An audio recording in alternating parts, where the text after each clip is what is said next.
Hola, buenas tardes y bienvenidos a esta tercera sesión, la tercera de esta semana del seminario Voto Academia. Un seminario, lo vengo repitiendo en estas sesiones por si hay alguien también que se incorpora a la actual, a la de hoy, vinculado a la exposición a Voto Academia de Antonio Muntadas, que está presente hasta el 11 de febrero en el crucero bajo del Hospital Real.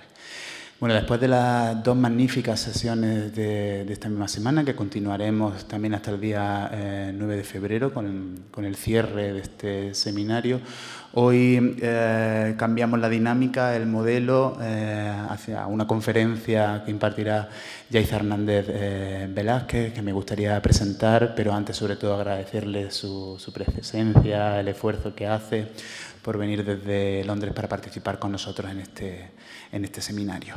Quería leer una breve semblanza de Yaiza para contextualizar su intervención, su presentación, pero sé que es de sobra conocida, ¿no?, por su labor en el contexto académico, en el contexto de las artes, no solamente en España, sino también internacionalmente. Yaiza es licenciada en Bellas Artes por la Universidad de Northumbria y máster en Cultura Visual por Middlesex University, y realizó su doctorado en Filosofía en la Universidad de Londres. Pertenece al Departamento de Cultura Visuales en Goldsmiths, la University of London, y bueno, entre otras cosas ha trabajado con anterioridad como directora de programas públicos del MACBA, ha dirigido CENDEAC en Murcia y ha comisariado múltiples exposiciones, festivales, tanto en museos en el contexto, ¿no?, español, como también internacional. Es también, son muchas las publicaciones, artículos, textos, conferencias que ha impartido en muchas instituciones. Y hoy le leía en redes sociales, perdona la indiscreción, Yaiza decía que, invitaba a participar de esta conferencia. Decía, venía a hablar hoy de nuestra relación romántica y tóxica con la universidad, animando a que busquemos otras relaciones de las que aprendamos más y que no nos arruinen tanto la vida. Perdona la confianza, Yaiza, pero me encantó, ¿no?, esta invitación, la recojo para la ponencia de esta tarde, que creo que tendrá algunos puntos en común con algunas de las ideas, ¿no?, de los asuntos que ya tratamos en las mesas anteriores. Así que también puede ser una continuidad con los debates, ¿no?, que tuvimos ayer, ¿no?, que por una limitación horaria, no pudimos desarrollar, pero creo que en el contexto de la sesión de hoy, de este espacio también que espero sea amistoso, podamos continuar. Yo, Yaiza, gracias, me voy con el público y nada, me incorporo luego para poder estar contigo, comentar asuntos y también para invitarles al resto a comentar, a debatir, a tener una conversación colectiva en relación a tu texto, a tu ponencia. Muchísimas gracias.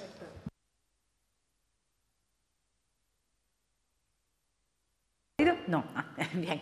Bueno, pues muchísimas gracias a ustedes por haber venido a escucharme, lo agradezco de verdad.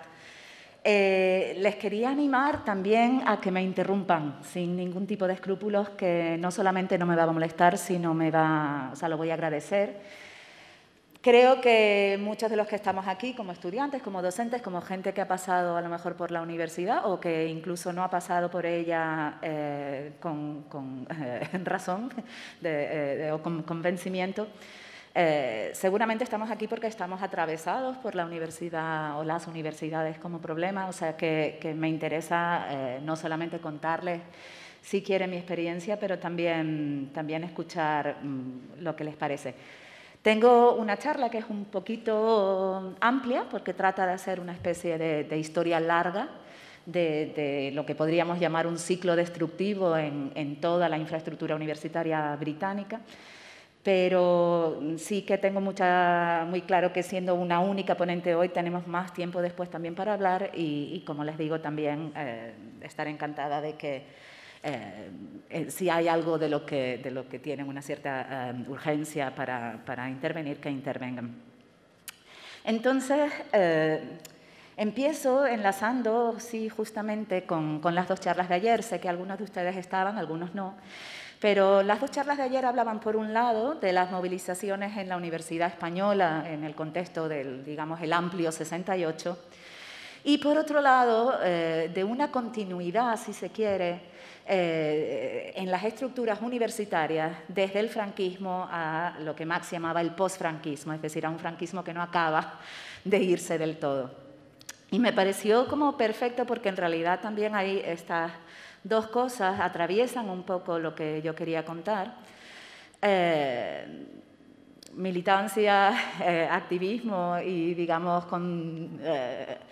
constante conductas de respuesta a una universidad que nunca acaba de ser aquello que queremos que sea. Y también una continuidad que se da y que yo estoy tratando de trazar con bastante detalle en la Universidad Británica, no ya obviamente con el franquismo, pero sí con el imperialismo. Es decir, o sea, una cosa que olvidamos es que Gran Bretaña se ha convertido en nación el otro día. Gran Bretaña era un imperio, y era un imperio hasta, francamente, el otro día, hasta las luchas de decolonización de la mitad del siglo XX. Entonces, hay ciertas estructuras de la enseñanza, de la estructura o del aparato educativo colonial que se reproducen de una manera bastante clara en lo que podríamos llamar la industria de la educación global, que Gran Bretaña lleva años, digamos, elaborando con mucho éxito. Es decir, todos conocemos a alguien, por ejemplo, que ha enviado a sus hijos a Inglaterra a aprender inglés, ¿no? Entonces, bueno, solamente quería resaltar esa, digamos, líneas de continuidad con lo que hablamos ayer. Pero en el contexto, por ejemplo, de las movilizaciones, una cosa que me parecía muy clara es que el ciclo de movilización en el que estamos ahora inmersos en Gran Bretaña, que le decía ahora a Antonio que casi es un deseo de ingobernabilidad. Para ponernos un poco en contexto, en la universidad en la que doy clase, este curso académico, hemos ya votado por 6 semanas de huelga, que estos 6 semanas dentro de un curso académico que consiste en 20 es una cosa bastante brutal también para alumnos que pagan una verdadera fortuna para estar allí. Pues el jueves pasado pedimos a la comunidad académica internacional que hiciera un boicot a la universidad. Es decir, que si mi universidad les pide que vayan a hablar allí, que entren en un partnership de proyecto de investigación, etcétera, etcétera, que lo rechacen y que lo rechazan por la reestructuración que está sucediendo en Goldsmiths. La historia interna de Goldsmiths no importa tanto, pero supongo que Goldsmiths será un último bastión, si se quiere, de una universidad que de alguna manera, por tener justamente una facultad como muy militante en este sentido y muy activa, y además tener una reputación basada en cierta pues, izquierda, compromiso con la justicia social, así llamada, había conseguido resistir unos ciclos de reestructuración de corte neoliberal que habían básicamente asaltado a todas las demás universidades británicas hace 10 años, en el 2010, ¿no? Pero bueno, la naturaleza de estas demostraciones, por eso pongo esta imagen, creo que es bien diferente de la naturaleza de demostraciones que vimos ayer cuando se mostraban en el 68 y en el 69 en España. En aquel momento veíamos a los estudiantes en la universidad como una especie de vanguardia de la sociedad que experimentaban, ¿no? Él decía, lo estaban probando todo, pues drogas, literatura prohibida, etcétera, etcétera. Y había una conciencia, si se quiere, pues sí, o sea, clásicamente vanguardista. Las movilizaciones que estamos viendo en Inglaterra, lo que me parece que tienen muy de interesante es que, de hecho, implican una conciencia de clase completamente diferente. Y lo que ha causado este ciclo de movilizaciones ahora realmente son unas luchas que empiezan hace 10 años aproximadamente, cuando muchísimos profesores precarios, profesores y profesoras empleados en empleos precarios, no sé si aquí me imagino que hay, bueno, sí, por supuesto, conocéis los casos de los trabajadores de Globo, ¿no? Que tienen estos falsos autónomos que diceis en España. Bueno, en Gran Bretaña el llamado contrato de 0 horas, es decir, un contrato donde tu empresa no se compromete ni siquiera a darte 1 hora de trabajo, sino, digamos, que cada vez que te necesita te comprometes a ese turno. El contrato de 0 horas se lo inventa la universidad. ¿vale? O sea, donde primero apareces en la universidad, porque la universidad decía, nosotros necesitamos, como ahora lo que queremos es formar profesionales, necesitamos que los profesionales vengan a la universidad, que no son empleados nuestros porque son empresarios o artistas o cantantes o lo que sea, y puedan tener un contrato legal. Entonces, este es el contrato de 0 horas. Aquello que se introduce para una cosa muy excepcional, como el profesional visitante, se acaba convirtiendo en la manera en la que a día de hoy, pues una proporción, ya verán las estadísticas un poco más adelante, del profesorado existe. Es decir, o sea, no es que no tengas un sueldo en el verano, como muchos contratados les sucede, ¿no? Que en el verano cuando no hay clase no cobran, sino que es que no sabes si la semana que viene te van a volver a llamar, porque estrictamente hablando no tienen por qué. Decía que hace 10 años hay un momento para mí muy interesante donde de repente todo este profesorado dice, nosotros no nos podemos identificar con los catedráticos, no tenemos nada en común con ellos. Es decir, somos imbéciles porque pensamos que somos de clase media. Pensamos que somos de clase media porque tenemos doctorados, porque tenemos buen gusto en ropa, porque escuchamos la música apropiada, pero nuestras condiciones materiales son peores que precarias. Entonces, ¿con quién nos tenemos que realmente no solo identificar, sino solidarizar? Es con los otros trabajadores en la universidad que están en nuestras condiciones. Y eso solamente eran seguridad y limpieza. ¿Bien? Entonces, en Gran Bretaña, sobre todo en Londres, hay un ciclo muy fuerte de solidaridades entre limpieza, seguridad y precarios académicos que empiezan en SOAS, en la School of Oriental and African Studies, pero casi se viraliza esta manera de actuar y además de una manera muy consciente, es decir, que nos enseñamos unos a otros cómo hacerlo.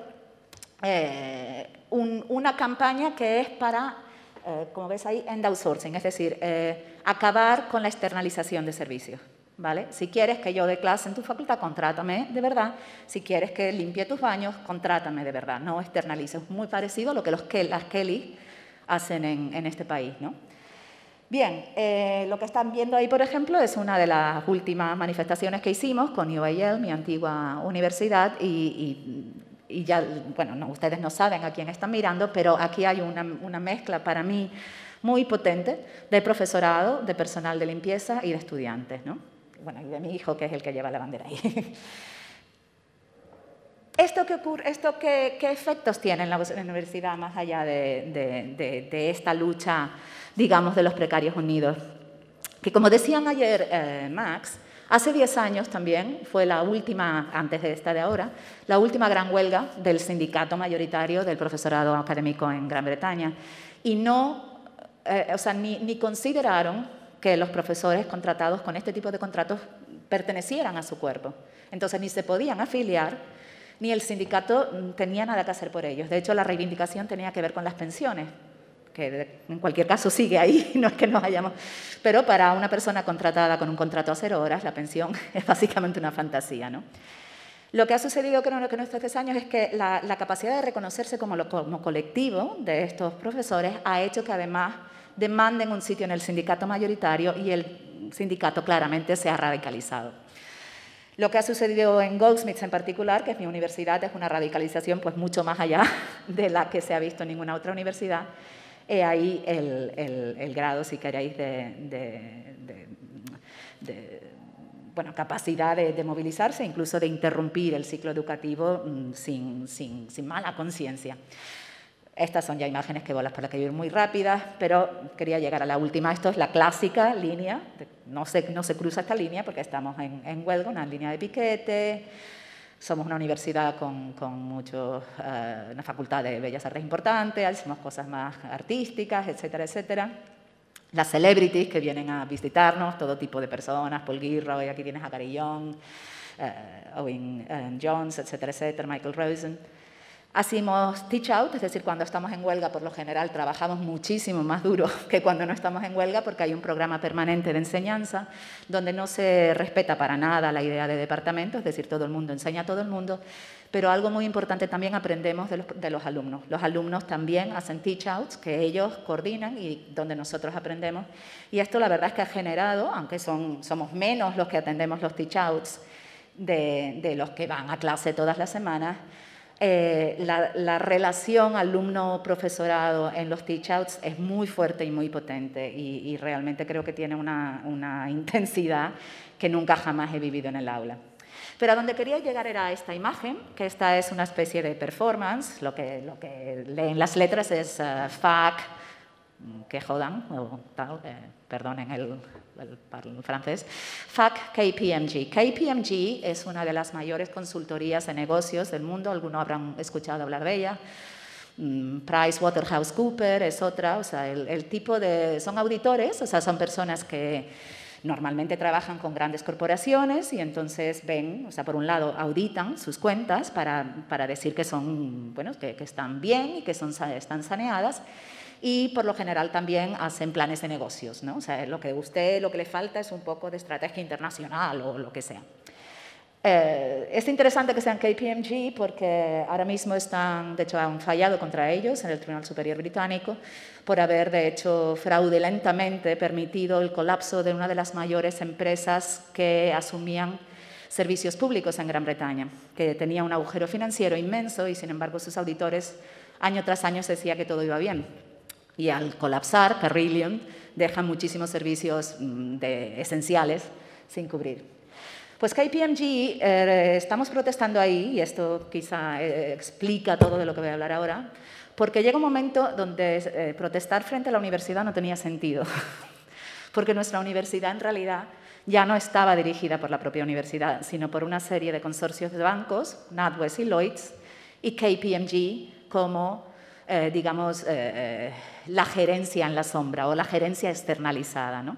Y esto también es interesante porque si os fijáis, la universidad entonces aparece como un sándwich donde tienes a los superprecarios externalizados y a la gerencia que también externaliza. Externaliza sobre todo cuando necesita echarle la culpa a otra persona o a otra organización para llevar a cabo operaciones de disciplina como la reestructuración que ahora mismo quieren llevar a cabo en Goldsmiths. No quiero seguir hablando de Goldsmiths, pero para que se hagan una idea de qué significa para ellos una reestructuración y eficacia económica, significa cancelar historia, que no exista el departamento de historia, que no exista el departamento de lo que aquí se llamaría filología, que allí llamamos English, porque han decidido que no son suficientemente rentables, ¿vale? Esto en un panorama universitario donde ya, por ejemplo, apenas existe la filosofía, existe solamente en una serie de universidades muy pequeñas. Las clásicas no tienen ya, o sea, que esto parece seguramente en España un poquito de ciencia ficción, pero esto es el día a día en Gran Bretaña. Bien.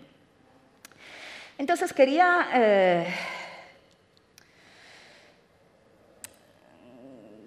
justificar un poco el venir aquí a hablar de Gran Bretaña. Creo que no es, o sea, aunque les quede a ustedes un poco lejos, creo que hay un par de razones por las que vale la pena hacerlo, ¿no? O sea, en parte porque Gran Bretaña siempre nos ha vendido su modelo universitario como, o sea, ocupa un lugar en el imaginario que ningún otro sistema universitario ocupa, solamente, digamos, por extensión, pues sitios como Harvard o Yale, que están, de hecho, construidos en el molde de Oxford y Cambridge, ¿no? Oxford y Cambridge, y aquí veis además una imagen típica de Oxford y Cambridge con estos señores blancos con problemas de ansiedad social que siguen al rector. O sea, esta es la ceremonia de graduación en la que todos se ponen en fila y siguen al rector de una manera así como muy servicial y muy tal para llegar a ocupar después los más altos escalones de la sociedad británica. Bien. El problema que tenemos en Gran Bretaña, y yo creo que tenemos en general, es que esta imagen mítica de la universidad, que es un mundo aparte, donde la gente se pone ropas imbéciles y todo, o sea, quiero decir, o sea, nadie puede ir así por la calle, pero en la universidad las normas son diferentes, es un mundo encantado, con una arquitectura imposible, etcétera, etcétera. Eso sigue teniendo como una carga afectiva muy fuerte, ¿vale? Y hay un deseo de defender la universidad diciendo de esta manera nostálgica, hay que recuperar. La gente no dice hay que recuperar una torre de marfil, pero sí hay que recuperar un espacio autónomo para el pensamiento, etcétera, etcétera. Como si de hecho hubiera habido, digamos, una universidad que de hecho existió, que nos diera el templete de lo que tenemos que defender, ¿no? Entonces yo lo que querría plantear es que esta nostalgia siempre, prácticamente yo creo que en todos los sistemas educativos, por lo general no es una buena estrategia. La otra razón por la que vale la pena hablar de Inglaterra es que es, sin duda, el país europeo de mayor asentamiento del capitalismo académico, que es un poco el contexto también del que viene Montadas, claramente, ¿no? Esto lo digo usando la expresión en un sentido que les dan Slaughter y Rhodes hace unos 10 años, en unos libros que vio ahí en el Centro de Documentación de la Expo, para referirse a una serie de transformaciones en la institución universitaria. Ellos hablaban de Estados Unidos, que resultan en unos profesionales, en unos profesores, cada vez más sujetos al control administrativo, a la gerencia, ¿no? O sea, que ya no pueden trabajar de esa manera autónoma que se les presumía al profesorado, sino que tienen que ir orientando lo que hacen cada vez más a la obtención de beneficios, ¿vale? Y esto se viene a llamar capitalismo académico. Ayer Marx citaba a Goytisolo diciendo que la universidad se pronuncia en singular, ¿no? O sea, y este es el problema de decir la universidad como si fuera una cosa, cuando en realidad si vemos una universidad tipo Harvard, tipo Goldsmiths o tipo la Universidad de Granada, son tres cosas radicalmente diferentes, ¿no? O sea, a nivel de sus objetivos, de su manera de operar, etcétera, etcétera. Alguien decía ayer que esta universidad estaba muy bien y yo digo, wow, no me acuerdo la última vez que escuché a nadie decir eso en ningún sitio en Inglaterra, ni siquiera a mis colegas de Oxbridge, ¿no? Lo que pasa que lo que sí veo es que Inglaterra ahora mismo les queda muy lejos, pero es muy fácil implementar un sistema inglés aquí. Está todo, es un poco como los tanques que están ahora en Ucrania, ¿no? O sea, de momento no se mueven, pero en el momento en que decidan apretar un botón, todo colapsa. O sea, lo que veo que ha pasado en España, proliferación de universidades privadas, que justamente, de hecho, no están todavía. O sea, esto ha sido una batalla en Gran Bretaña, ¿no? O sea, no se han podido asentar. Las fundaciones universidad-empresa, la explotación de los contratos de profesor asociado, estos sexenios de transferencia, etcétera, etcétera, ¿no? Las agencias de acreditación. O sea, todo esto, si lo quisieras movilizar para llegar a un modelo británico, lo tienes ya hecho. Lo único que tienes que hacer es, digamos, desviarlo un poquito. Entonces, quería hablar un poco de cómo nos cogió a nosotros. O sea, no simplemente, o sea, no porque les vaya a pasar a ustedes, ¿vale? O sea, esto no se trata de pensar que Inglaterra es el futuro de España, espero que no sea así y que no sea nunca. Pero sí, si se quiere, a modo de fábula cautelar, explicar que nosotros no lo vimos venir. Y eso, ahí creo que hubo una derrota generacional y una debilidad política. Yo creo que sería reconfortante, por lo menos nos consolaría, pensar que las reformas del sistema universitario británico como que vinieron tan súbitamente que no hubo tiempo de reaccionar. Y de hecho muchos de mis colegas siempre hablan de 2010 como el momento en que todo colapsó, ¿vale? Lo que pasa es que es un proceso que se remonta por lo menos a 1967, ¿vale? Cuando el gobierno laborista, de hecho, impulsa por primera vez unas tasas diferenciales, es decir, entre el estudiantado británico y lo que llamaban estudiantado de ultramar, overseas, ¿vale? Esto es interesante porque los llamaban de ultramar para no llamarlos extranjeros. Y la razón por la que no la querían llamar extranjeros en el año 67 es porque todas estas personas habían sido británicas hacía unas décadas. Eran ciudadanos del Imperio Británico, ¿bien? Que 2 décadas más tarde se convierten en overseas, en gente de ultramar, y que comienzan a subvencionar el Imperio Británico de otra manera. Desde luego la educación, ¿no?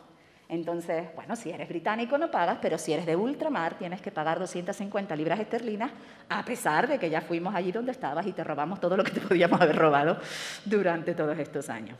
Bueno, esos tímidos primeros pasos dan lugar en el otoño de 1980 a otros mucho más decididos con el gobierno de Margaret Thatcher, que empieza a imponer unos recortes brutales a la financiación universitaria al tiempo que elevaba las tasas a los estudiantes de ultramar a unos niveles ya sin precedentes, ¿vale?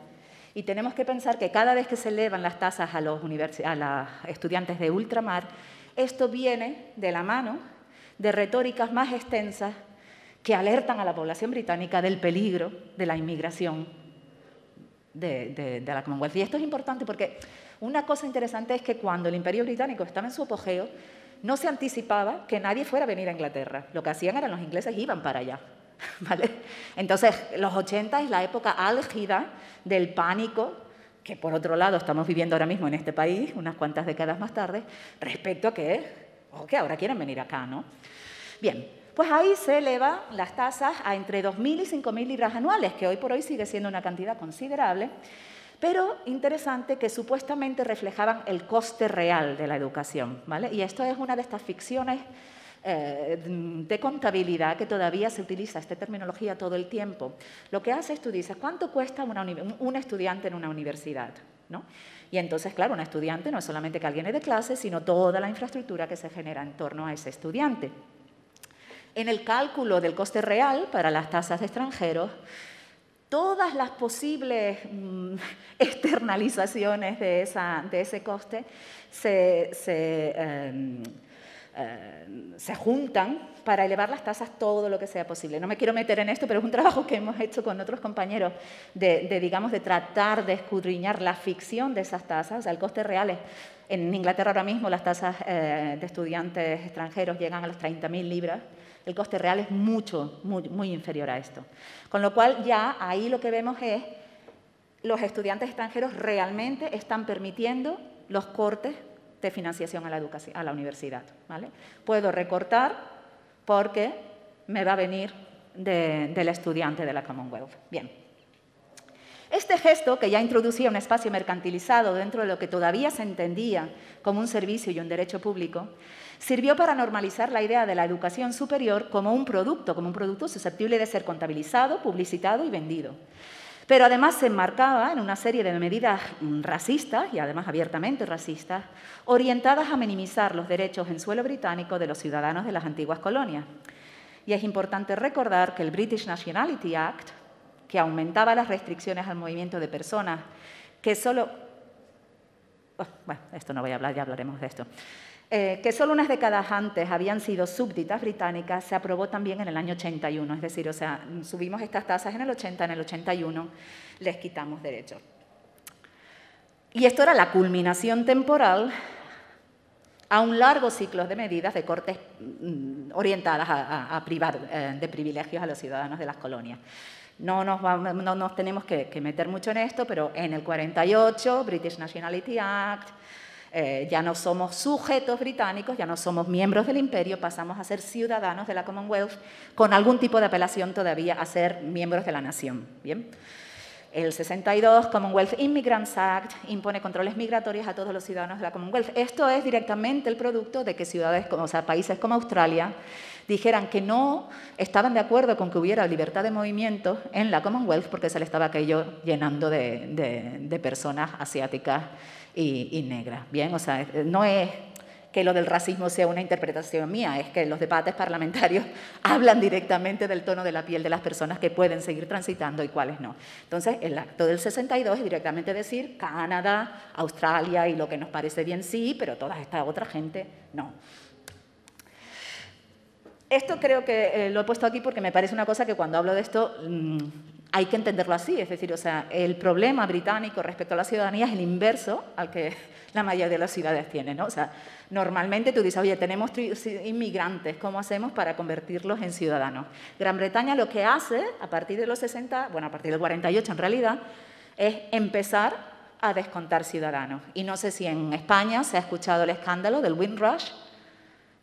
Bueno, el Windrush es un barco mítico que se utiliza como símbolo de la unión de la colonia con Gran Bretaña, donde en los 50 aparece un montón de gente, o sea, la madre patria pide a los británicos del Caribe que vayan para promover su industria porque necesitan mano de obra.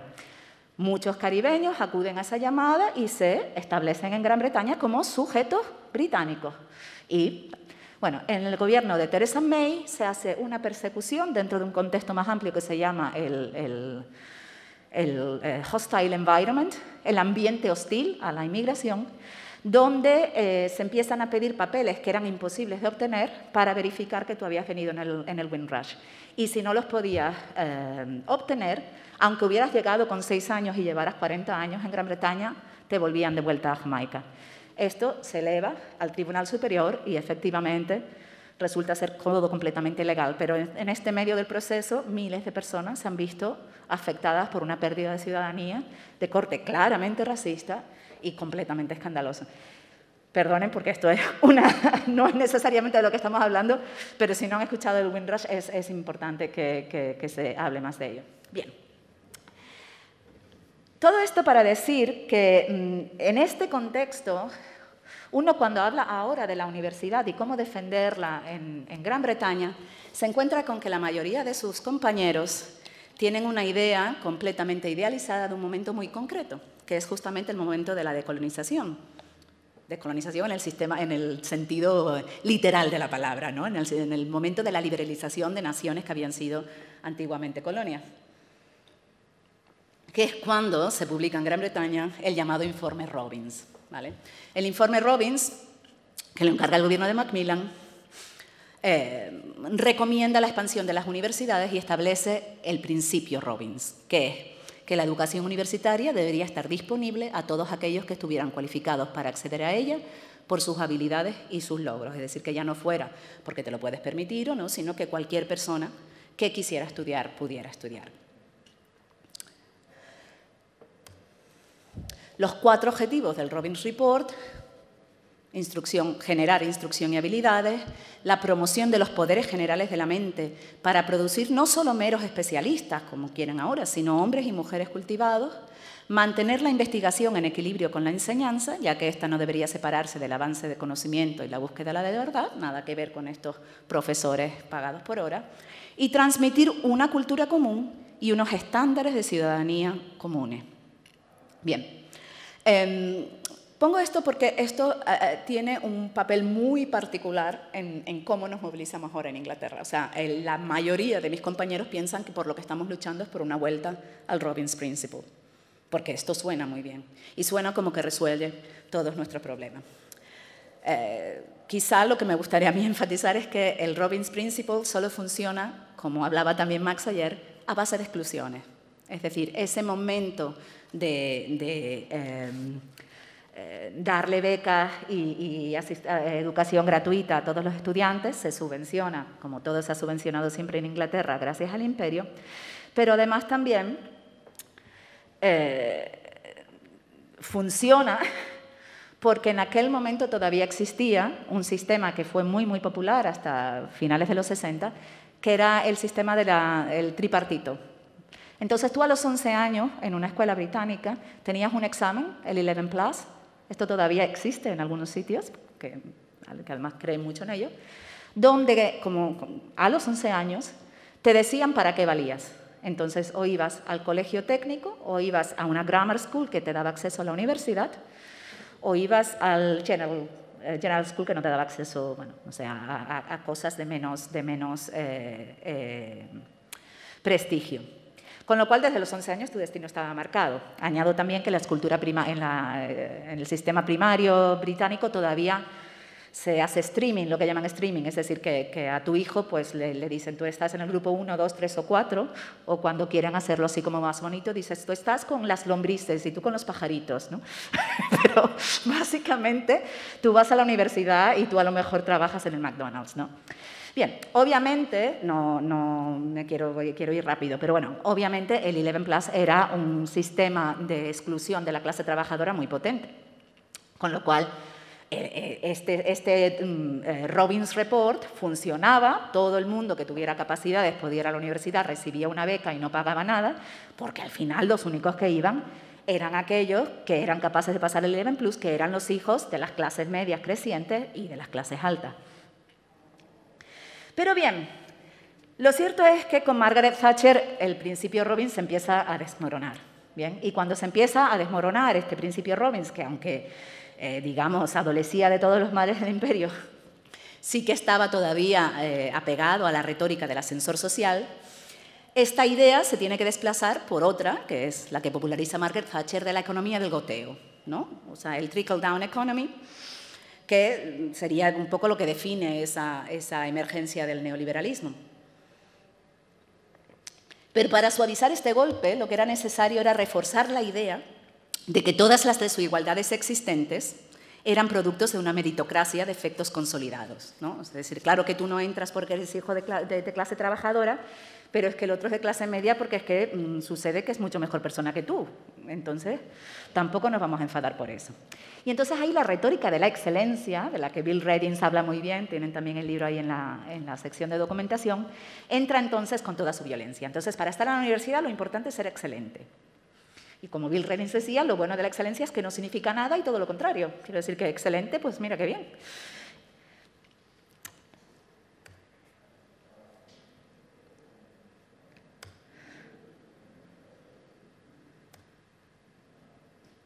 Esto ya lo hemos dicho todo. Bien, este es Rod Boyson, que es el secretario de Estado para la Educación con Margaret Thatcher. Y entonces Rod Boyson dice, bueno, hay que cortar los costes de la universidad y para ello lo que necesitamos es tener una universidad que solo quede lo más excelente. Para ello hay que podar la madera muerta. ¿Vale? Introduzco esta frase en particular porque de hecho fue la que utilizó mi rectora también para decir que teníamos que reformar Goldsmiths. ¿Vale? Había mucha madera muerta. El problema es que en aquella época la madera muerta era como muy difícil y muy cara de podar porque todavía existían la titularidad de plazas que tenéis aquí, ¿no? Entonces, si tú tienes tu plaza en titularidad, para que te vayas te tendrán que pagar todo el sueldo que te queda de aquí a que te jubile, que efectivamente fue lo que hicieron. Y o sea, después de esa inversión de generosas compensaciones para quitarse de en medio a los profesores titulares, se abole la titularidad. Es decir, en Inglaterra ya nadie, a mí es una cosa que me pasa todo el rato, ¿no? Que la gente me dice, ¿ya te sacaste la plaza? Digo, hijo, ¿qué plaza? Tengo un contrato, vamos, o sea, no me han echado esto. Pero claro, ser catedrático allí es exactamente igual, y ahora ya les contaré qué pasará con los catedráticos.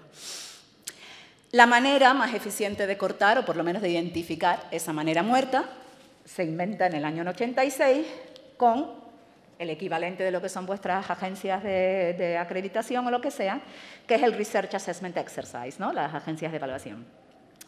Porque a nivel interno, el RAE ofrecía un mecanismo para monitorizar, identificar y penalizar a los miembros del cuerpo académico cuya performance no había estado a la altura de lo esperado, performance investigadora, y esto también es una cosa que para mí es muy importante y no es solamente un problema histórico, ¿no? O sea, la manera en la que se detecta madera muerta es profesorado que no investiga.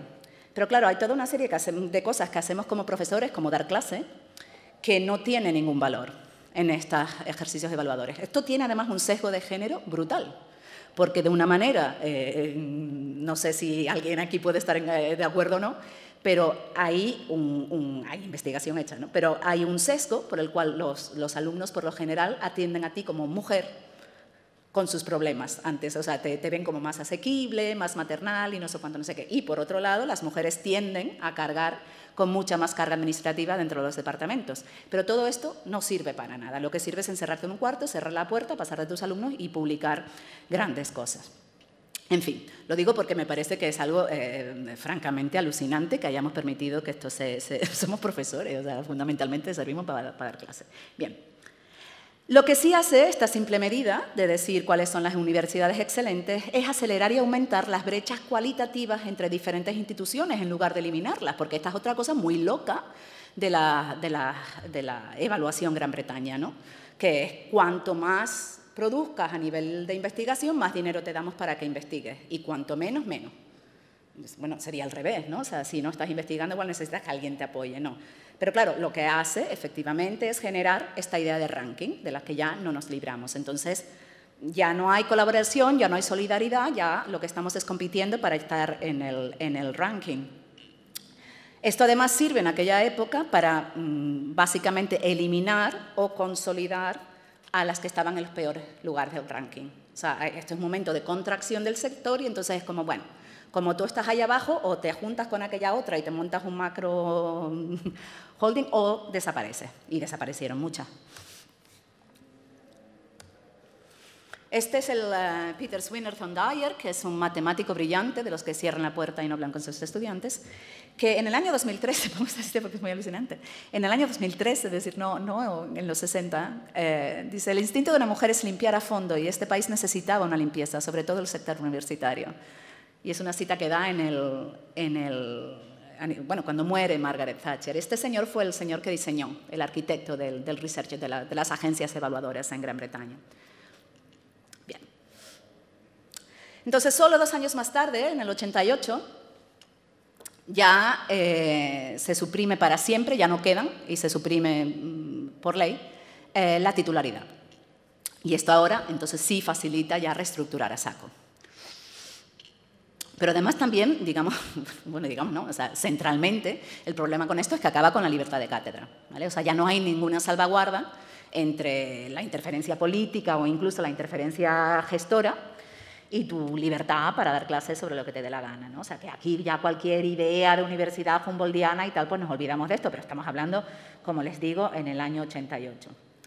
Y luego hacen otra cosa como absolutamente bizarra. O sea, en el mismo acto de ley donde se acaba con la titularidad, dicen los politécnicos, que los politécnicos hasta ese entonces pues eran a donde iba la gente que iba al college técnico, y dependían de las autoridades locales, y esto es importante, es decir, eran centros que estaban muy arraigados a comunidades particulares, se van a convertir en universidades. Ahora ya los reconvertimos y son universidades. Entonces expanden el sector después de haberlo quitado, pero sin aumentar los fondos.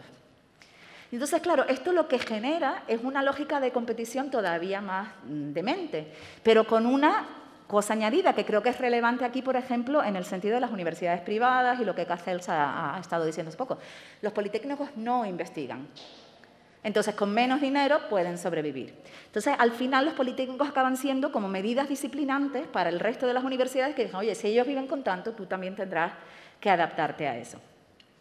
Es verdad que estas nuevas universidades, así llamadas, son, debido justamente a sus lazos con las clases trabajadoras y las comunidades locales, donde se generan cosas como los estudios culturales. Es decir, o sea, hay un momento de efervescencia muy fuerte ligados a los politécnicos que desde luego no debemos menospreciar, pero también hay una mitología del Politécnico que también debe situarse, digamos, en su rol estratégico particular. Bien, voy a ir rápido porque me estoy aburriendo yo a mí misma, pero con Blair, que acaba el legado de Thatcher en tantas otras cosas, se empiezan a introducir ya tasas para los estudiantes británicos, ¿no? Empiezan con 1.000 libras, después los de la Unión Europea empiezan a pagar 3.000 en el 2004, o sea, son como cositas más o menos limitadas y no se habla de que tengan que pagar el coste total, ¿no? La idea era que el sector universitario británico, en aquella época del Cool Britannia, tenía que ahora competir en una sociedad globalizada del conocimiento, ¿no? Y David Blunkett, el ministro de Educación en aquella época, decía, no, vamos a cobrarles un poquito a los estudiantes, pero con esto vamos a hacer las mejores universidades del mundo y los estudiantes van a venir aquí y entonces va a ser una de nuestras grandes industrias, ¿no? El 2010, con David Cameron y su coalición, culmina este proceso de mercantilización cuando decide que ya no se trata de que paguen un poquito, sino que lo tienen que pagar todo y que el gobierno, de hecho, deja de facto, o sea, a grandes ahora les pondré las cifras, pero básicamente ya no financia la universidad. La universidad se tiene que autofinanciar y depende fundamentalmente de las tasas de los estudiantes, que hoy en día están marcadas a un tope de que todas las universidades llegan, de 9.250 libras anuales para los estudiantes británicos y hasta 38.000 libras anuales para los estudiantes extranjeros. Estamos hablando de una hipoteca, de un casoplón, ¿vale? Bien. Entonces, mientras que en 1984, es decir, 3 años después de los recortes ya introducidos por Thatcher, alrededor del 70% de la financiación universitaria total provenía del Estado, ese otro 30% en gran medida de los estudiantes overseas, hoy esta cifra se sitúa entre un 15 y un 20%, es decir, siguen pagando un poquito para investigación y un poquitito para enseñanza de lo que son, se consideran asignaturas estratégicas de alto coste, como la medicina, la química, etcétera, o sea, cosas que necesitan una infraestructura un poco adicional. Pero si veis aquí esa rueda, la parte que, bueno, de hecho les ponía 2 porque esto a mí me parece, o sea, estas ruedas son sacadas de la agencia oficial que nos da las cifras de financiación. En el año 2019 todavía teníamos algo que te decía lo que había pagado el Estado, ¿vale? Ahora ya era la combinatoria de lo que aparece como verde y lo que aparece aquí como en violeta, es decir, que estaba en torno al 20% en el curso académico 17-18. Interesante para mí, cuando estaba revisando las slides para esta charla, en las últimas ya no te dicen qué es lo del Estado, pero lo puedes discernir, que es esta parte de aquí. Entonces, lo del Estado está siendo muy, muy generoso en un 20%, pero seguramente mucho más en torno al 16%. Bien. Digo, es importante tener en cuenta, ¿no? Esto pasa en 10 años. Todo esto se retira. Con lo cual, la deuda media con la que los estudiantes terminan un grado de 3 años, a estudiantes británicos, asciende a 50.000 libras. Asumir después los costes de un posgrado, sobre todo en especialidades que ofrecen muy poca garantía de ingreso, como artes, humanidades y todo esto, es o un lujo o una temeridad, ¿no? O sea, y de hecho yo a muchos estudiantes de clase trabajadora les animo a que no sigan en tratos con la universidad más de lo estrictamente necesario, ¿no? Bien. Así que de forma paulatina o incesante, la universidad ha sido transformada en una institución que guarda solo algunas semejanzas cosméticas con lo que era apenas unas décadas. Como ha apuntado Bob Jessop, aunque la llamada economía del conocimiento prometía que las empresas se asemejarían cada vez más a universidades, concentrando sus esfuerzos en investigación y desarrollo, en la práctica han sido las universidades las que han acabado asemejándose cada vez más a la empresa. De este modo, por ejemplo, la autonomía universitaria ha sido mermada hasta reducirse a la mera gestión privada, retirando la facultad del aparato gestor y generando un cuerpo administrativo grotescamente inflado y jerarquizado, que modela sus estructuras en las grandes corporaciones, incluyendo los sueldos estratosféricos de los rectores y sus equipos. Es decir, hace 20 años un rector de una universidad británica cobraría, en términos de diferencial con el profesorado, seguramente algo parecido a lo que había aquí. Muy buen sueldo, pero muy buen sueldo pues como de un director de escuela, un poco más. Hoy por hoy tenemos varios rectores que están cobrando más de $500.000 de libras al año y todos ellos cobran más de 200.000 libras al año, que es una verdadera barbaridad. Pero sus equipos no cobran mucho menos. Bien. Además, para subvencionar sus actividades, las universidades están recurriendo cada vez más a mercados capitales, utilizando los rangos... perdona, esto lo tengo que decir. El 33%, o sea, mientras tenemos esta inflación del sueldo del rector, 33% del personal académico universitario en el curso 19, contratos precarios que cubrían solo el curso académico, es decir, contratos que no cubren investigación, te pagan para que des unas clases X y cuando llega el verano, Navidades o fiestas de guardar, búscate la vida porque no te vamos a pagar. Y además nunca sabes de un año para el otro si te volverán a llamar. Por lo general, después de 3 años no te vuelven a llamar para que no adquieras derechos, como sabemos que también sucede aquí. Pero es que el 16% del personal académico está en contratos por horas o zero-hour contracts, es decir, tiene las mismas condiciones que los trabajadores de Globo. Bien.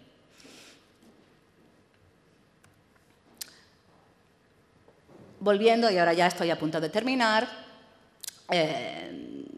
hay una slide que está antes y me la he pasado, pero ahora volveré. La gran mentira de la reconversión del sistema universitario en Gran Bretaña, y lo digo porque seguramente serán los mismos argumentos que se utilicen allí, es el modelo norteamericano. Bien, entonces volvemos para atrás, que está un slide sobre Harvard, que no sé por qué acabo ahí. Bien, el modelo norteamericano, de facto, son grandes fondos de inversión con una universidad pegada. Esto lo decía Peter Hitchens, que es una persona que habla muy bien del tema, pero quiero decir, o sea, no se entiende un sitio como Harvard o como Yale sin las enormes cantidades de inversión que tienen y los beneficios que esas inversiones generan. Es decir, por supuesto que también cobran tasas, pero las tasas, si quisieran, no las tenían que cobrar, ¿no? Y por esto también tienen estas becas, etcétera, etcétera. Cuando estamos hablando de que Harvard tiene un fondo de inversión de 53.2 billones que le da retornos del 33.6%, o sea, yo no lo puedo calcular, pero bueno, si lo quieren calcular, saben que con esto te da para llevar una universidad. Bien. El fondo de inversión de mi universidad, y básicamente el de todas las universidades británicas, que como la Universidad de Granada, estoy segura que nunca pensó que iba a necesitar un fondo de inversión, creo que son 6 millones al año. Es decir, que con eso le compramos el chocolate del loro, porque no sirve para absolutamente nada. Pero, así todo, la fantasía de la universidad norteamericana es la que siempre se moviliza para decirte que el sistema privado seguramente pudiera funcionar. Lo que estamos viendo en Gran Bretaña, y esto es relativamente reciente y habrá que ver cómo acaba, es una cosa muy loca, que es lo contrario. En lugar de tener un fondo de inversión del que sacamos rentabilidades, vamos a sacar bonos, como bonos del Estado, pero bonos de Oxford y Cambridge. Entonces tú dices, como yo estoy en los puestos más altos del ranking, necesito sacar un capital extra, pues emito bonos y que me los compra porque mi deuda debe de ser buena, porque yo soy Oxford y Cambridge y siempre vendrán a mí. ¿Bien? Esto, cuando eres Oxford y Cambridge, yo creo que es más o menos seguro. Lo que pasa es que este modelo se está empezando a decir, no, pero yo soy Sheffield, y es como, ya, pero nunca hemos oído hablar de ti, pero yo hago muy buena arquitectura y tal. Entonces, bueno, en fin, todo esto habrá que ver, digamos, cómo termina. Pero a lo que me refiero es que hay un grado, digamos, de optimismo desesperado en esta clase gerencial que, por supuesto, está tratando de autopreservarse, queriendo, digamos, hacer como si esto fuera sostenible cuando claramente no lo es. Lo voy a dejar aquí porque aquí hay más cosas, pero creo que podemos hablar y tener una conversación. Y ayer salió esta noticia que apunta, como ya sabíamos que iba a suceder, a un intento del gobierno británico de volver a cortar, no cortar gastos, sino de hecho hacer decrecer el sector universitario, sobre todo por las artes y las humanidades. A punto que Breitbart, la revista de Steve Bannon, el día que Jeremy Corbyn perdió las elecciones contra Boris Johnson, su titular era: si no entramos en la universidad, estas serán las últimas elecciones que hará el Partido Conservador. Y el Partido Conservador ha entrado con un manifiesto que explícitamente dice que tenemos demasiados cursos de humanidades y de artes que además llaman, sin ningún tipo de reparo, cursos de bajo valor. De bajo valor calculado estrictamente por el salario que a los 3 años de licenciarse cobran los alumnos. A ellos no les interesa fingir que les importa el valor social, cultural y tal. No, lo que necesitamos es gente que cobre. Y entonces esto es una chorrada, que si quieres lo haces los fines de semana y tal, pintas o lo que sea, pero no te vamos a pagar una carrera. Entonces, esta medida, que todavía no es oficial, pero ya la han dado como por muy avanzada, es que cuando tú tienes un curso universitario, se te va a demandar que 6 de cada 10 licenciados termine a los 3 años, que es lo que hace la GESA, que sigue el seguimiento, en un puesto profesional, es decir, ligado a lo que estudió, o de manager. Y si no es así, fuera. Bien, no sé, no lo puedo dejar en un punto más distópico que esto, así que me callo ya y espero que podamos hablar de alguna cosa.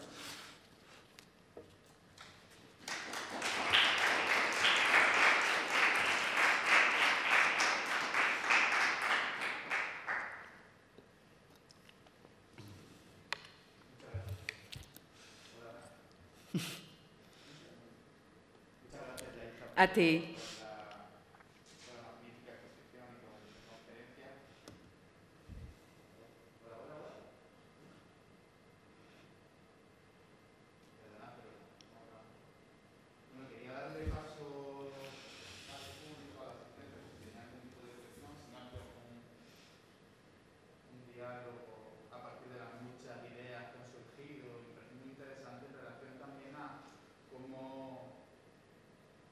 Pensar esa universidad que nunca fue, pero que podría haber sido, ¿no? O que viene, ¿no? También para pensar en... Ahora sí, ¿verdad? También para pensar en algunas claves positivas, ¿no?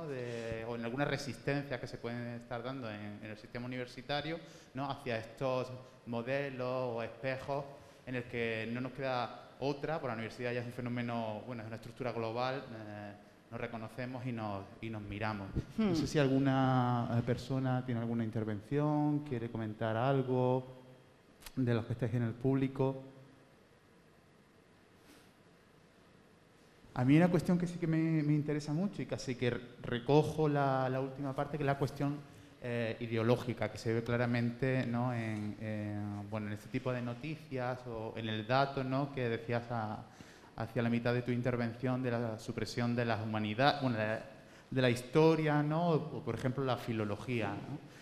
Me interesa mucho retomar esta idea porque hablamos como de economía, pero detrás de la economía obviamente está la ideología. Y lo que estamos viendo, o quizás, ¿no? si te apetece un poco retomar esta idea, es una cuestión de cómo la academia, ¿no? La universidad o la academia se entiende también como, ¿no? como un espacio ideológico en confrontación, ¿no? Pues obviamente con la corporación. La exposición habla precisamente ¿no? de este eje, la globalización, la corporación, ¿no? Entonces, ¿cómo asumir ya desde el principio que la universidad se funda como corporación, pero hoy más que nunca lo vemos, ¿no? De manera transparente, ¿no? En este tipo de cuestiones. En esa supresión de la historia de la filología, creo que lo que hay, al fin y al cabo, es un esfuerzo por obviamente, quitar resistencias, ¿no? Y obviamente, como vimos en la sesión de ayer, por intentar opacar, ¿no? cualquier genealogía de otras posibles luchas, de otra manera de entender a una universidad que no fue, pero que podría haber sido, ¿no? Entonces, me gustaría que ahondaras un poco más en esta cuestión como de ese aspecto ideológico, ¿no? De cómo se confronta en el día a día de la Universidad Británica. Esto creo que es súper importante que lo recordemos, porque de hecho, punto biográfico si se quiere, o sea, yo en el sindicato de Goldsmiths, mi función, soy un miembro cooptado del Ejecutivo para leer las cuentas de la universidad. Y es para leer las cuentas porque en mi carrera profesional pues he gestionado centros de arte y tal, donde tenía que saber leer un presupuesto. Y en una universidad de humanidades la gente decía, ¿pero qué significa capitalización y tal? Y entonces pues al final acabas en ese rol. Pero para mí ha sido un aprendizaje enorme darme cuenta que todo esto no tenía nada que ver con la necesidad de cortar. O sea, la narrativa siempre era, no somos sostenibles, tenemos mucha deuda, hay una demanda económica y tal. Entonces, claro, nosotros de hecho hicimos un trabajo creo que inmaculado y se nos fue la vida en ello, es decir, o sea, trabajamos muchísimo para ofrecer alternativas económicas que se desestimaron sin comentario alguno. Luego entró KPMG y de hecho en sus recomendaciones, así algunas de las recomendaciones que nosotros habíamos tal, que también se desestimaron. Y ahora mismo, por ejemplo, ya no tenemos ni siquiera como una deuda significativa que saldar. Tenemos la deuda que se espera que tengamos como una universidad que pues recibe fondos una vez al año y después se los va gastando, ¿no? Y ahora ya reconocen que es que no es solamente el problema económico, es que también hay un problema de calidad, porque la calidad y la excelencia son unos términos extremadamente flexibles y que por eso se tienen que cargar la historia y tal. Entonces, claro, ya te das cuenta que pasan dos cosas. O sea, uno, que efectivamente es la creencia en una cosa concreta, es una creencia ideológica muy situada y que refleja en gran medida el giro que ha dado la sociedad británica y que desgraciadamente están dando muchas otras. Pero por otro, y esto me parece como más pernicioso, es la capacidad de un profesorado con doctorados en, no sé, filosofía antigua o cualquier cosa más complicada, de pensar que efectivamente si los managers dicen que la gestión va mal, será que es cierto, ¿vale? O sea, que esto yo creo que es una de nuestras peores debilidades, que como todo aquello nos parece precisamente muy oscuro, pues alguien nos viene y nos hace un PowerPoint y nos dice, tienes tal déficit, y tú te lo crees porque dices, joder, es que yo a mí esto no tengo ni idea, ¿no? Entonces, ahí también creo que hay una cuestión como de responsabilidad colectiva, ¿no? De decir, o sea, si esto es una institución con la que tienes un mínimo compromiso, te vas a tener que preocupar por saber si lo que te están contando es cierto o no. Porque hay, o sea, esta gente, aparte de todo, es muy incompetente, por lo menos la que a mí me ha tocado, digamos, lidiar con ella, y ya no solamente en la universidad, sino cada vez que he trabajado en una institución como gerente administrativa y tal, o sea, no hay nada necesario. O sea, hay gente muy buena haciendo su trabajo como gerente y hay gente que es muy mala. Pero además cuando tienes, es decir, o sea, cuando tu labor se fundamenta, o por lo menos tiene una trayectoria que se traduce fundamentalmente en darte cada vez más sueldo a ti e ir como quitándoselo al resto de la institución, la competencia no es lo que más te preocupa. Lo que más te preocupa es la autopreservación. Entonces, justamente lo que no puedes es tener a nadie con suficiente capacidad crítica o incluso con impulso de crítica, curiosidad, que te diga, como, no les pongo las imágenes, pero como decían nuestros estudiantes en las protestas, enséñanos los libros. Los libros de contabilidad, no los libros de tal. O sea, queremos ver los libros de contabilidad, ¿no? Queremos esa transparencia. Entonces, esto también me parece muy curioso, porque claro, a medida que la universidad se complejifica que es lo que está sucediendo aquí, ¿no? Porque ahora ya no tienes solamente la universidad, sino tienes extensión universitaria, los centros de adscripción universitaria, esto, la Lamento Cordero, se acaba generando un entramado que a una persona que tenga algo mejor que hacer con su vida dice, mira, yo aquello no sé, ¿sabes? Hay un gerente que sabrá lo que hace. Pero claro, se le da una capacidad, un poder al gerente de hacer lo que le salga de la proverbial que nos deja a todos realmente a su merced, ¿no? Entonces, en este sentido sí que creo que como profesorado tenemos una enorme responsabilidad, igual que tenemos una responsabilidad de salir de la oficina y hablar con los alumnos y no solamente dedicarnos a nuestra investigación, también tenemos una responsabilidad de saber dónde trabajamos.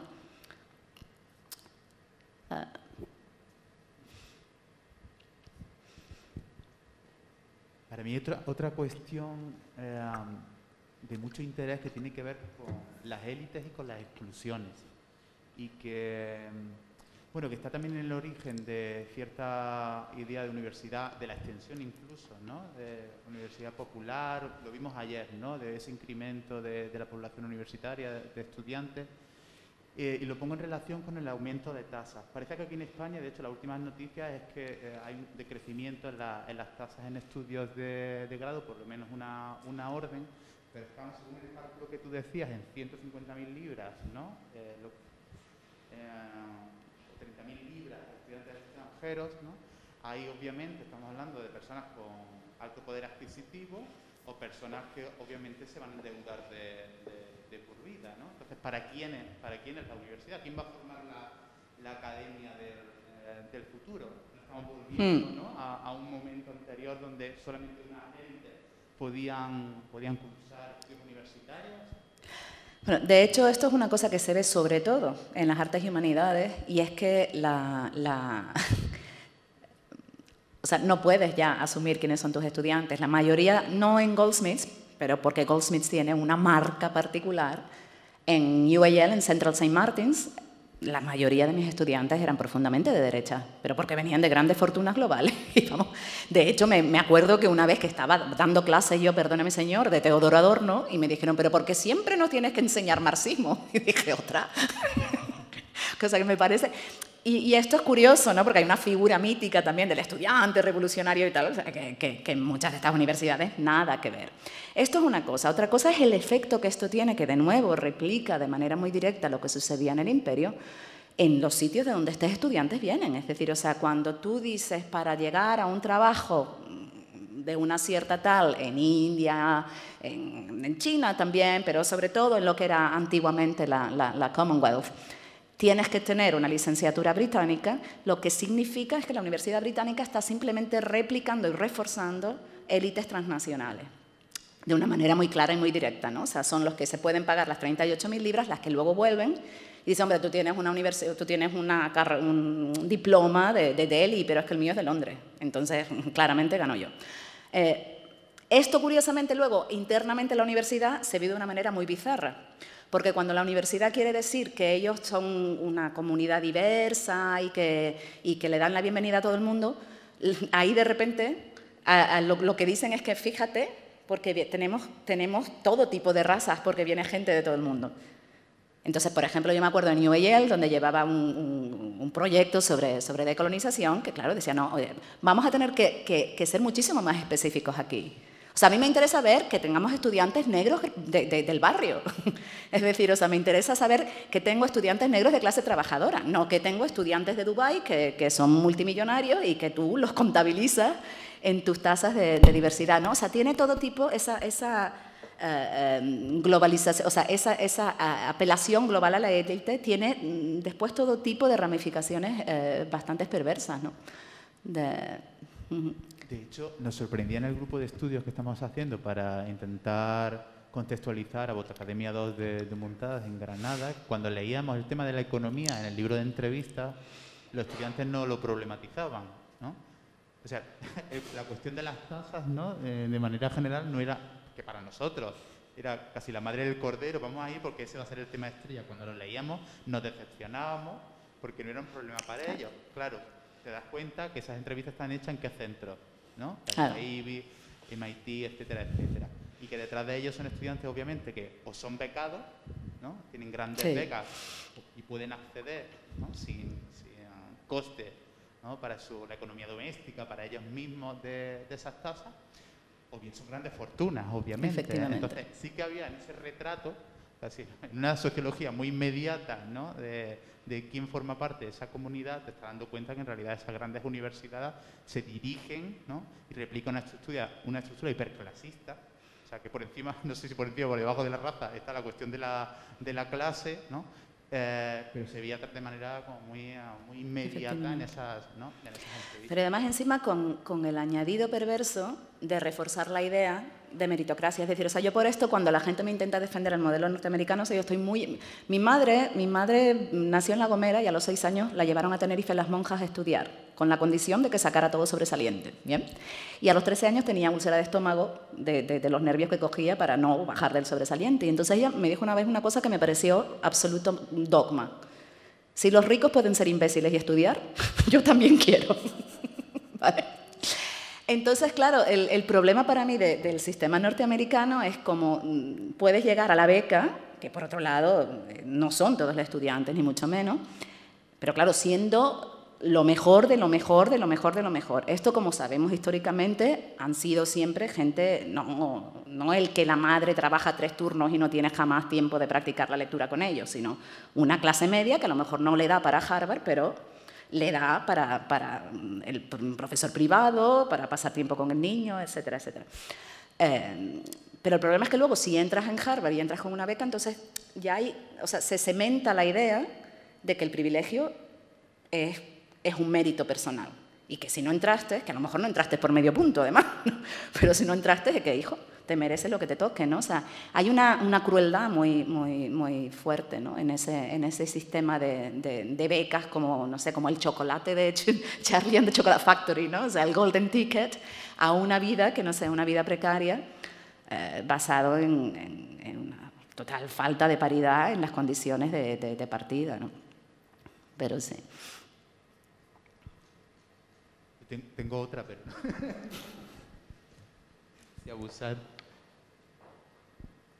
Y también podemos dejarles que se vayan a los pobres que ya no quieren escuchándonos hablar. Voy a descansar, que es viernes. No, bueno, qué bien. Simplemente una pregunta. Has hablado del pasado, de la historia, del desarrollo. Entonces, ¿tú a dónde piensas que va a atender ese sistema? ¿Se queda puramente privado y excluyente, evidentemente, por motivos económicos, o habrá algún movimiento en contra, o por ejemplo, lo que habéis puesto aquí con las huelgas, que esto a lo mejor luego se institucionaliza de alguna manera? ¿Cuál es tu opinión al respecto? A mí me llaman Cassandra, mis amigos, entonces como muy optimista no soy. Bueno, no he preguntado que alguna... No digo que sea optimista. Sí, no, quiero decir, o sea, lo veo... Es verdad que siempre, ¿no? Es como contratrata de ir más allá. Lo veo difícil. Vi, por ejemplo, una posibilidad de cambio si hubiera habido un cambio, por ejemplo, con el gobierno de Jeremy Corbyn, que me planteaba unos cambios muy radicales. Entre otros, la vuelta a la enseñanza gratuita, etcétera, etcétera. Porque una cosa que no he dicho, pero es muy significativa, es que este sistema ni siquiera le sale mucho más barato al gobierno, por el sistema de préstamos y de cómo se calcula el pago de vuelta a los préstamos. Esto es una cosa que cuando se lo cuentas a los estudiantes les explota la cabeza, porque es como, o sea, que yo ahora estoy así de endeudado y ni siquiera nos estamos ahorrando tanto del erario público. Pero bueno, tendría, claro, o sea... lo que sería necesario sería una movilización masiva de la comunidad universitaria. A nivel estudiantil yo lo veo muy difícil por digamos, la composición de clase que tiene el estudiantado y luego por lo que Michel Fejer hablaba, que ayer hablaban de Lazarato, pero creo que Fejer lo hace muy bien también, ¿no? O sea, el tipo de cosas con el que me llegan los estudiantes a la universidad, incluso estudiantes de clase trabajadora. O sea, tienen completamente internalizada la idea de que tienen, I need to be my best self, ¿no? O sea, todo tiene que ver con el self-management. Si me organizo el tiempo, puedo trabajar por las noches, estudiar por la mañana, ¿sabes? Que tú dices, hija, que no puede, que no te da la vida. Pero al final es todo una capacidad de autoculpabilizarse por no triunfar muy, muy, muy enraizada. Y sacarla de ahí cuesta mucho. Entonces, pasar de ahí ya a movilizarse y a demandar algo, sería casi milagroso. Hay siempre un sector de estudiantes muy movilizado, pero son minoría. El profesorado es otro problema, es decir, porque cuando hablaba de esta desidentificación con la clase de los catedráticos, claro, los catedráticos siguen ahí, ¿no? Y esta gente sigue, es decir, o sea, el año pasado, durante el ciclo de huelgas que tuvimos, tratamos de hacer una coalición amplia, que se llamaba la Campaña para la Defensa de la Universidad Pública, y básicamente ahí es donde me di cuenta que todo el mundo seguía hablando del principio Robbins, o sea, que eran incapaces de ir más allá. Entonces, tampoco veo que de ahí vaya a salir nada muy radical. Lo que sí es verdad que sucede, y ya sucede, es, claro, un éxodo voluntario incluso de profesorado, sobre todo de artes y humanidades, que sí que están tratando de instituir otro tipo. Porque, claro, para las artes y las humanidades, lo cierto, sobre todo para las artes, por ejemplo, pues la de decir, yo es que tengo un máster de ser artista, pues niña, que te vaya bonito, quiero decir, o sea, no, te abre puertas académicas, pero para ser artista no necesariamente necesitas esto, ¿no? Entonces, por ejemplo, a nivel de Bellas Artes sí que se han generado proyectos mucho más experimentales, gratuitos, donde el trabajo es conseguir financiación de millonetis, pero esto ya claramente es necesario, y donde se sigue un programa que es perfectamente equiparable a la universidad, que sin embargo han preferido no acreditar. Yo me acuerdo cuando empezamos a hablar de todo esto hace más de una década con EduFactory y todo esto, se hablaba de decir, oye, pues ya que las universidades privadas pueden demandar, dar ellos créditos, tenemos que ser nosotros quienes reclamemos esos créditos. Para las experiencias que conozco que se han montado su propia institución, dicen, claro, en el momento en que reclamemos crédito y oficialidad, estamos sujetos a este régimen que nos destruirá. Entonces preferimos, digamos, hacerlo como algo, digamos, para universitario, para institucional. Pero claro, es muy loable, pero el esfuerzo es infinito. Y además, claro, de curso académico a curso académico nunca sabes si puedes seguir, ¿no? Pero bueno, ahí hay algo que sí que creo que es interesante, que es como el rechazo orgulloso a la universidad como la única institución que es capaz de acreditar y digamos, el reclamar nuestro propio conocimiento como capaz de erigirse en tutores. Pero diciendo todo esto para darle como eso positivo, estamos volviendo al sistema de la universidad, del privat-docent, ¿no? O sea, cuando Hegel iba, voy a dar unas clases de filosofía a ver si alguien me las paga, ¿no? Y, bueno...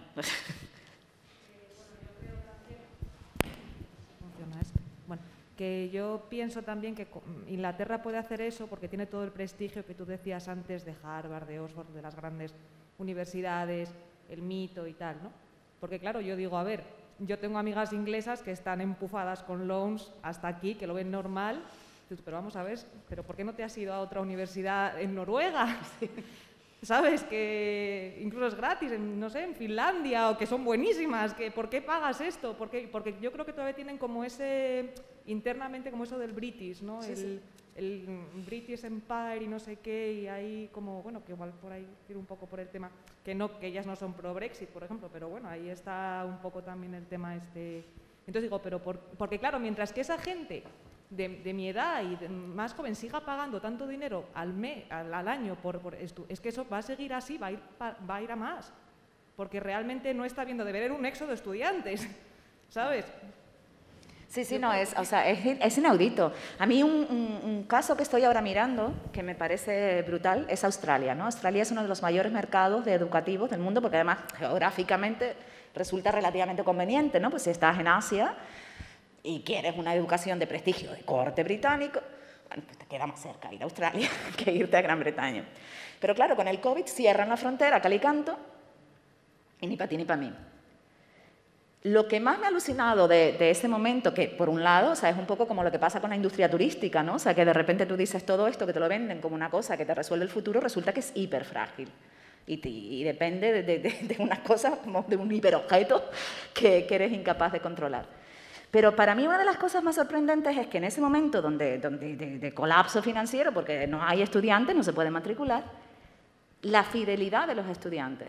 O sea, que los estudiantes es decir, mira, vete a la porra, o sea, que encima que estoy aquí salvándote las castañas, no me dejes entrar. Pues tú no se quedan, esperan para el año que viene volverse a matricular, ¿no? Y entonces dices, claro, es que esto Como decíamos antes, o sea, yo en que se va a acabar el mundo así directamente con el calentamiento global y que estamos en este plan, yo no sé si veo muchas soluciones. Porque o sea, se ha vuelto una máquina que como que nos supera a todos, ¿no?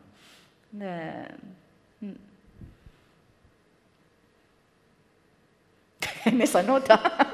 No, yo quería o compartir el tema también de lo que tú has citado, ¿no? Con el tema de los fondos de inversión, ¿no? Con el modelo gerencial, que tampoco ni controlo ni no llego a comprender. Tengo mis limitaciones. Pero hay una cuestión, a partir de lo que dices, que me interesa, ¿no? Que es esa, en relación a los rankings, esa competencia global, ¿no? Internacional de las universidades, ¿no?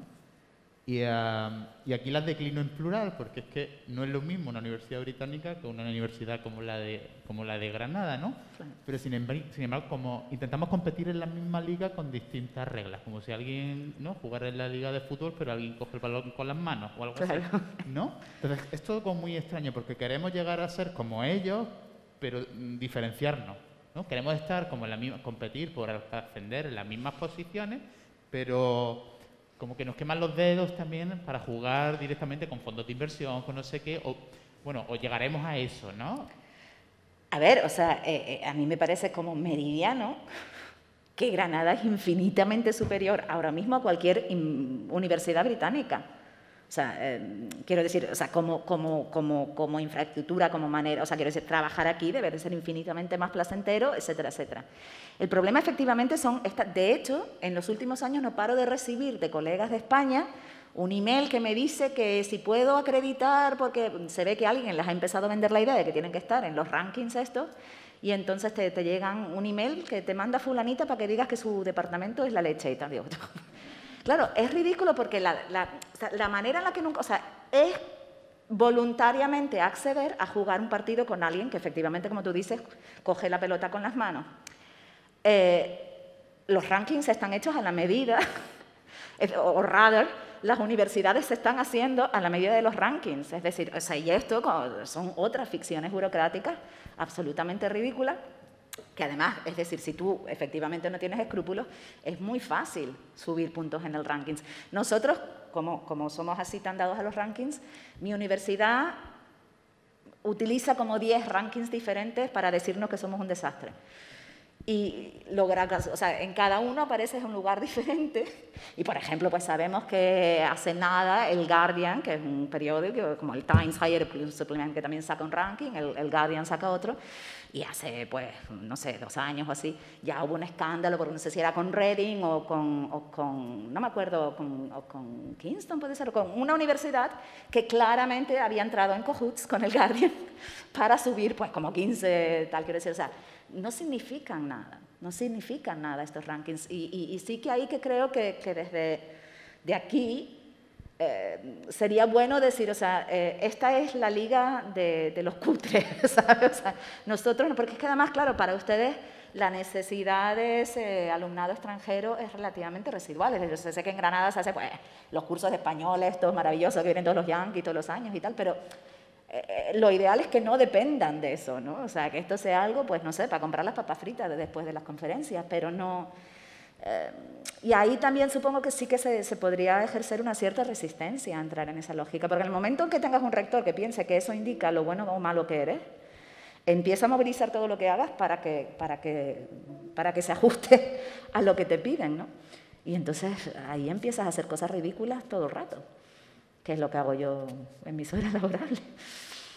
Siempre tengo esa anécdota, ¿no?, de que todos citamos a los pensadores de París 8, pero sin embargo París 8 está en la cola de los rankings, porque no juega eso, ¿no?, directamente, ¿no? Sin embargo nosotros crecemos citándoles a ellos cuando ellos no juegan a eso. Bueno, eso históricamente, ¿no? Es como, bueno, es simplemente un ejemplo, así una curiosidad más chistosa que otra cosa, ¿no? Pero habla un poco de quién ha decidido no participar de... Pero mira, fíjate eso, o sea, cuando yo fui a la universidad, que fui a la universidad en Inglaterra, no yo, o sea, eso no era una cuestión mía, sino yo y un montón de gente, no es por ser tal, o sea, yo tenía unas notas fantastiquísimas, creo que tenía, no sé, todo 10, o sea, una cosa muy loca, o sea, que hubiera podido ir donde me da la gana. Pero era una cosa como de principio que íbamos a Politécnicos, Íbamos ahí porque ahí era donde estaba la gente que pensaba como nosotros, ¿no? Y era verdad, es decir, o sea, eran los politécnicos, pues ya te digo, de los Cultural Studies, Visual Studies. Yo estudié con el CRMP, el Center for Research in Modern European Philosophy, que era de los pocos sitios que quedan ya, que leen, bueno, de hecho tienen esa afiliación con Paris 8, ¿no? Pero bueno, que pues, estudié con Etienne Balibar, con Peter Osborne, o sea, una maravilla. Pero esto no, en los rankings son, vamos, los parias absolutos. Quiero decir, había que cerrarlos mañana. Esto ya no existe. O sea, cuando yo decido yo voy a un politécnico como la gente guay, ya ahora ser guay no significa eso. Ahora ser guay significa estar, no sé, pues esto, en Oxford, Cambridge, en tal, no sé qué. O sea, hay la lógica de productividad con la que gente de 18 años, o sea, lo que hablaban ayer del futuro, ¿no? O sea, el futuro lo tienen aquí, aquí. Es que, o sea, lo que él decía, no, se metían de todo, nadie se droga entre mis estudiantes. No pueden, no tienen tiempo, están tratando de ser excelentes, ¿no? Que no es que a mí me parezca bien que se droguen, pero quiero decir, o sea, que esa idea del estudiante ocioso que sale de fiesta, no, es el estudiante absolutamente angustiado por subir en su propio ranking. Esa idea de la universidad emprendedora ya incluso permeabiliza, ¿no?, a la secundaria, ¿no? Y a las clases de emprendimiento, del emprendedor, arrancan desde ahí. Entonces, bueno. Sí. Bueno, ya hizo. Bueno. Millones de gracias por acompañarnos. Sé que mañana te espera un viaje no muy temprano, ¿no? Este viaje me lo he montado todo de salir a las 5 de la mañana, pero sí, antes de que pongan las calles para ir a... Pero sí, ya te dejaremos descansar y espero que le hayas interesado también esta sesión de hoy. Ha sido muy, muy interesante y creo que nos da muchas ideas para retomarlas en las próximas sesiones. Intentaremos también, a partir de este seminario, construir una monografía, un libro de actas, a modo de resumen. También dejar las conferencias en Internet para abrirlas a otros públicos. Así que, para extender un poco estos debates.